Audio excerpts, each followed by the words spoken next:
Everybody, this is Sam Heine checking in, and this is the history of Louisville neighborhoods in less than 3 minutes. Let's break it down.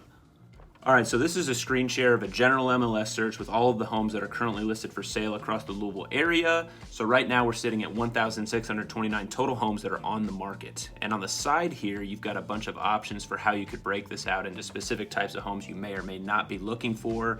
Now, I haven't added any specifics in yet, so that 1,629 number shows all the houses, whether they were built in 1902, 1942, or 2022.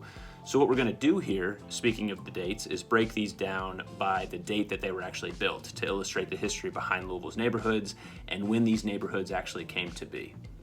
So again, this shows all of the Louisville homes that are currently on the market built during any time period. So first, let's see how many of these homes were built in 1900 or before 1900. All right, so that cuts it down quite a bit, as you can see. And what's cool is that you can actually see a general framework of early Louisville back at that time when the city was really built out and centered around the West End neighborhoods and downtown specifically.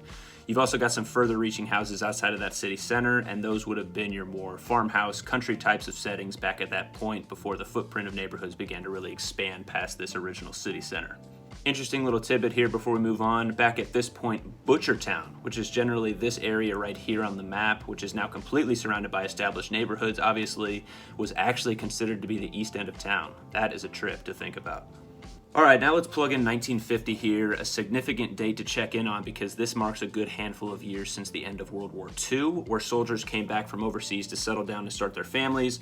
This would be considered the beginning to middle part of the baby boom, folks. And neighborhoods around Louisville really started to expand around this time as the demand for new homes with more space went through the roof. That 1940s to 1960s era of building really expanded the footprint of Louisville neighborhoods in a huge way. And you can really start to see that reflected on the map here as I plug in 1960 to really show the difference of expansion that 10-year period made on where people were building homes. It really starts to expand quickly here. Now we're going to quickly plug in 1975 here to keep this gravy train on rolling. It's really starting to fill in now, and now we're going to plug in 2000. And again, these are homes that were built on or before the year 2000, and by this point, it's a nice filled out map with most of the neighborhoods you're familiar with on the map that you might see today.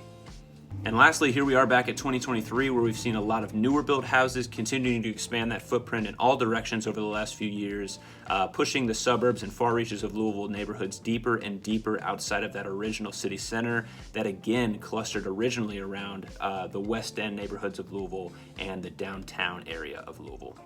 This is a super cool breakdown when you do break it down like this, because if you're just looking at a map of current listings, you'd never know at a glance which areas came first.